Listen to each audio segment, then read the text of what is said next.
Good afternoon, everybody. Welcome to my office. I'm here come from my office in Northwest Indiana, and I apologize. I've got a little bit of a frog in my throat today, but I've got my cup of tea and my genealogy fever mug, so I think we're set to wonderful detail in it. And with the 1940 census coming this year, it's a good time for us to really look at the more current generations in our family tree and really get as much information as we can and fill out that family story. We were here last week. I showed you how to customize your home page.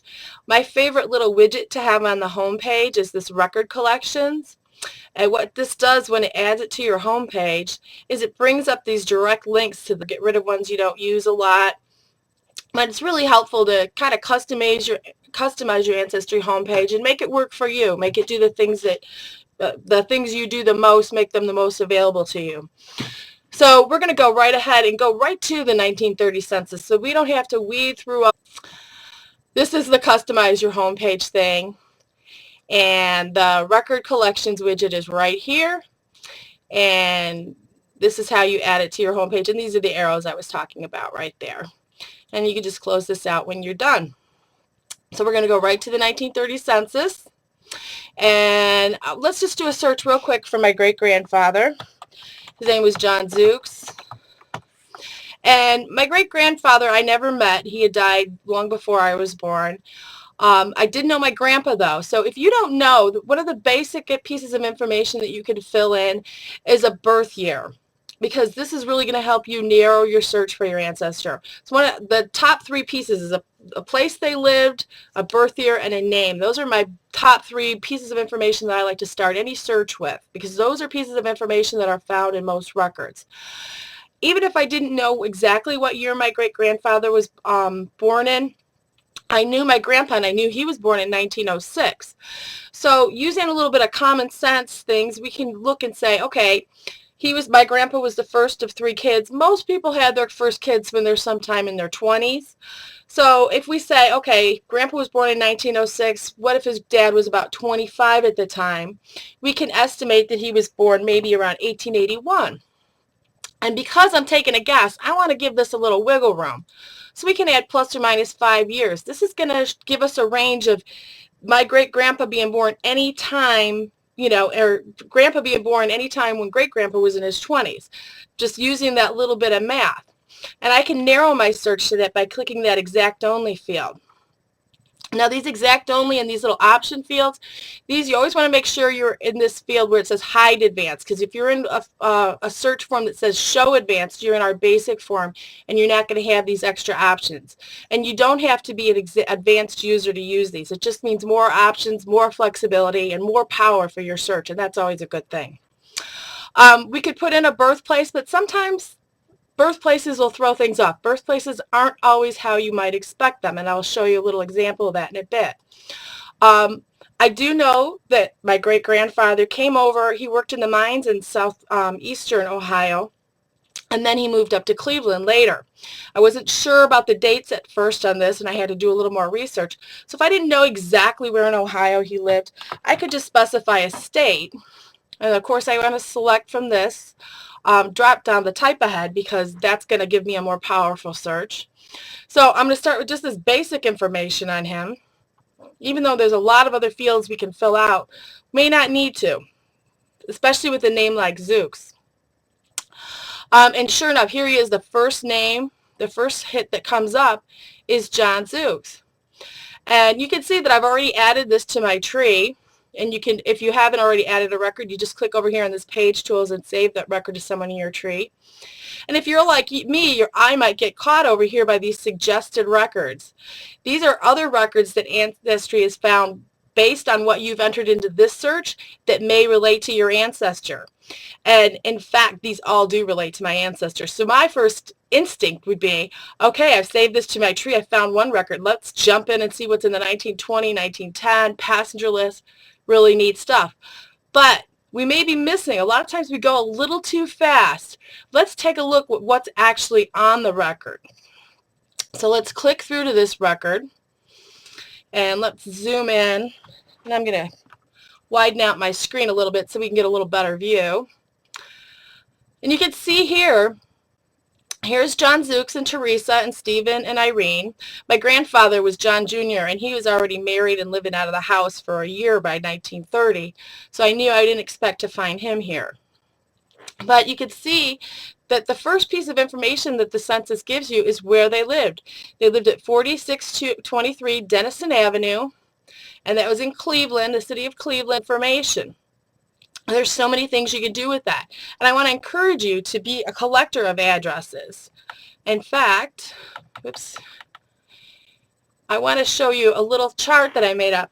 This is a little map I drew up for another great-grandfather on the Polish side of the family.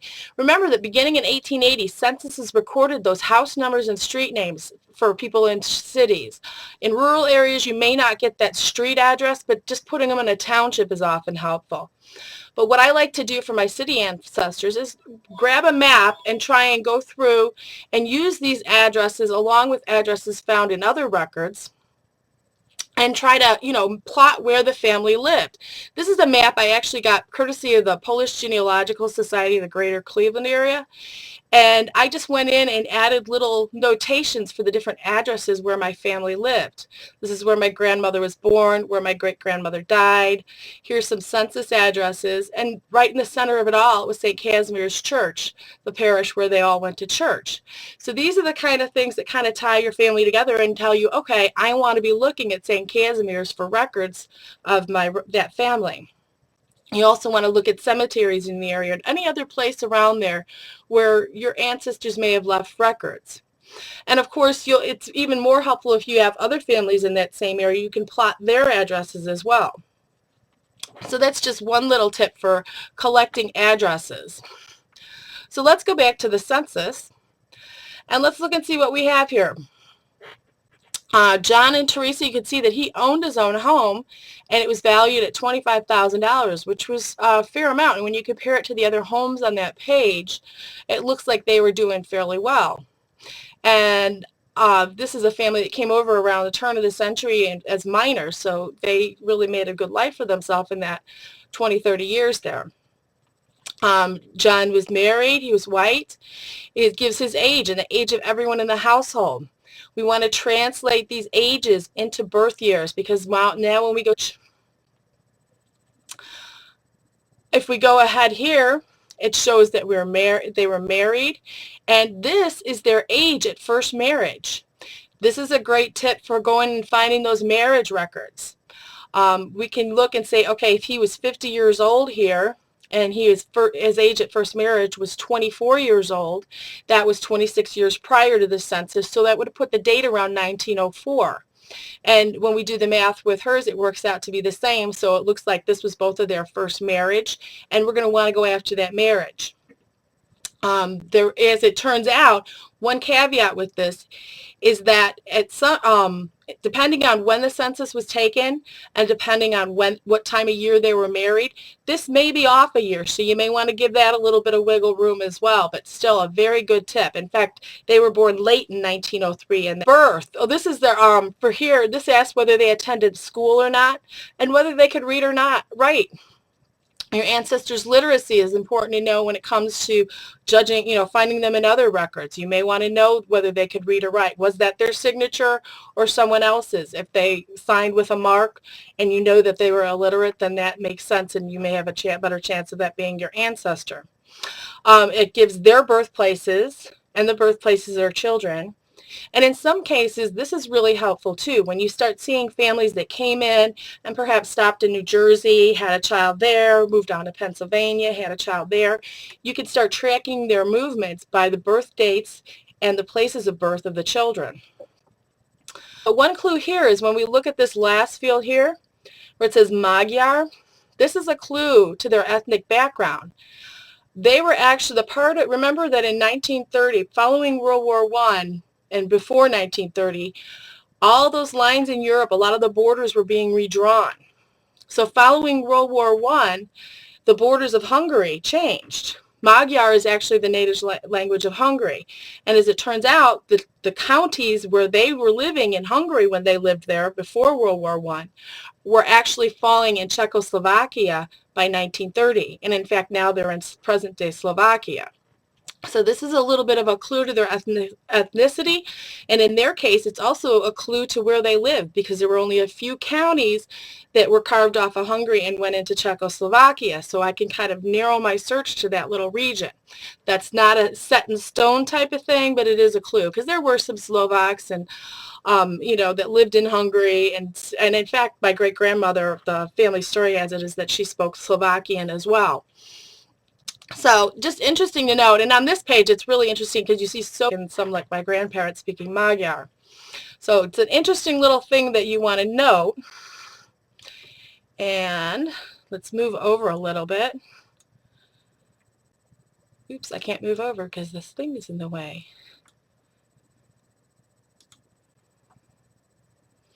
Okay, we're going to minimize my screen a little bit here and see if I can get this to, our scroll bar is hidden by, my scroll bar is hidden by the task thing here. Okay, now zoom in. Now I've got it.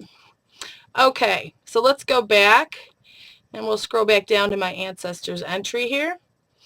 And you can see here that they were actually, these are some census codes that we won't go into here. This column here is a really helpful one when we're looking for them in future records. And this tells us that my ancestor was immigrated to the United States in 1902. That's when John came over, and then Teresa came over in 1903. So when we go to search for their passenger arrival records, this is going to be very helpful, because if we go right to the immigration collection, just the same way we went right to the census records and search them directly, there's actually a field there that's going to ask for their immigration date, and we can punch that in and hopefully narrow in on their record right away. This NA here indicates that John was naturalized.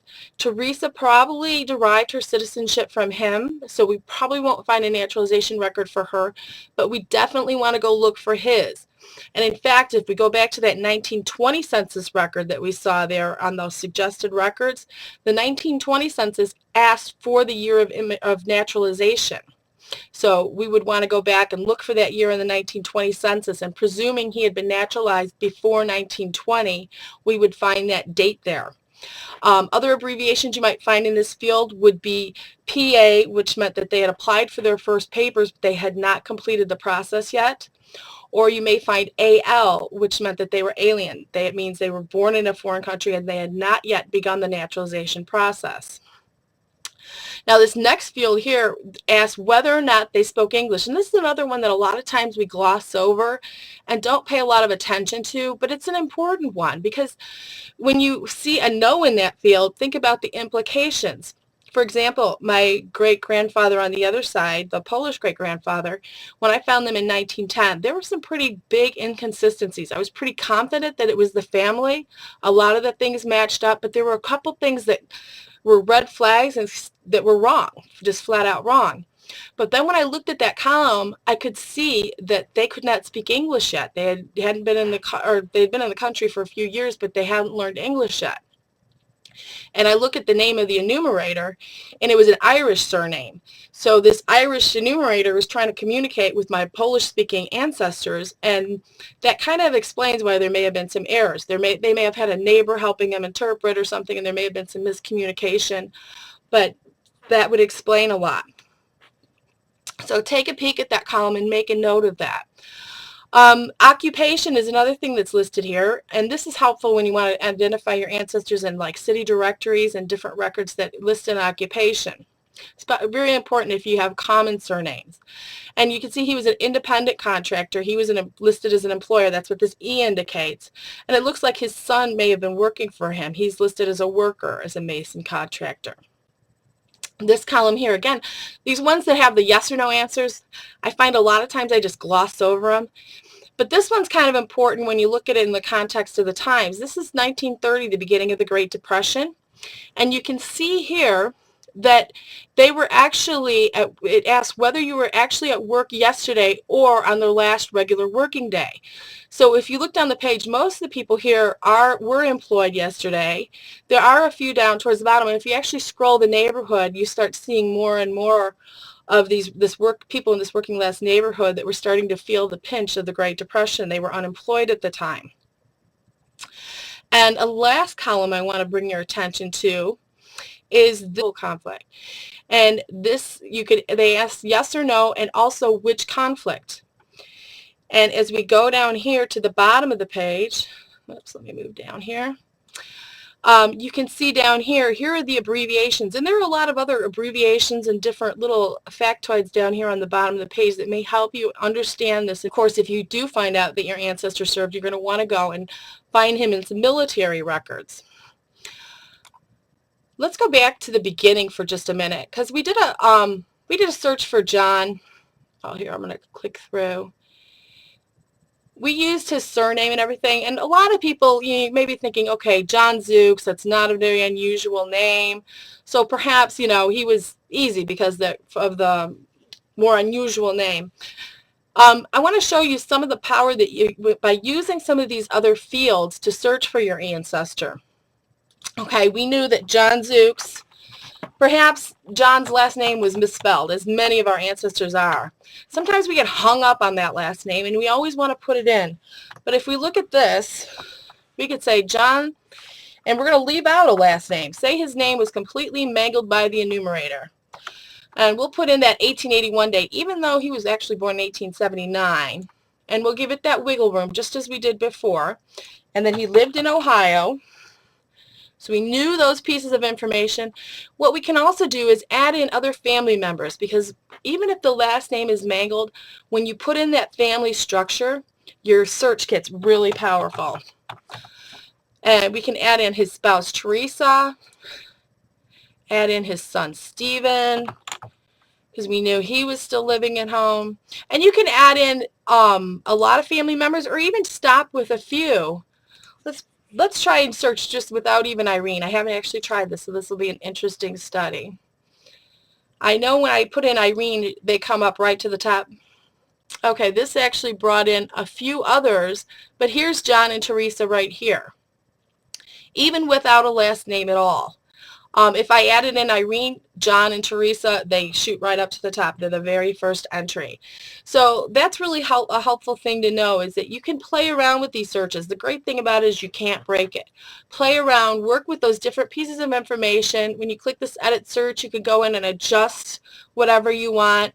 If you want to start from scratch, you can hit this clear form button here, and this will clear everything out, and you can start over from the beginning. So there's a lot of different things you can use. With the little pieces of information you have, try and rotate them in and out and try and locate your ancestor that way. I wanted to show you also something I'm a little proud of. It's kind of a work in progress. We've launched a new learning center at the end of last year, and this is it.